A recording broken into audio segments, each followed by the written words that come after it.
రెండో రోజుకి paddy drying ప్రాసెస్కి స్వాగతం సుస్వాగతం. 14% తేమ వచ్చిన తర్వాతనే ఈ Konaram 12,368 NLR 3648 ఎత్తేది.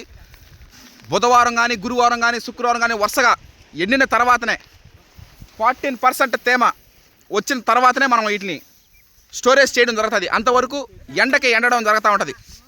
The process of paddy drying, the moisture should be 14%, it 100% mandatory. Harshat Viharan team doing the process. It is a second time process. 14% of moisture should be, it's a 100% mandatory.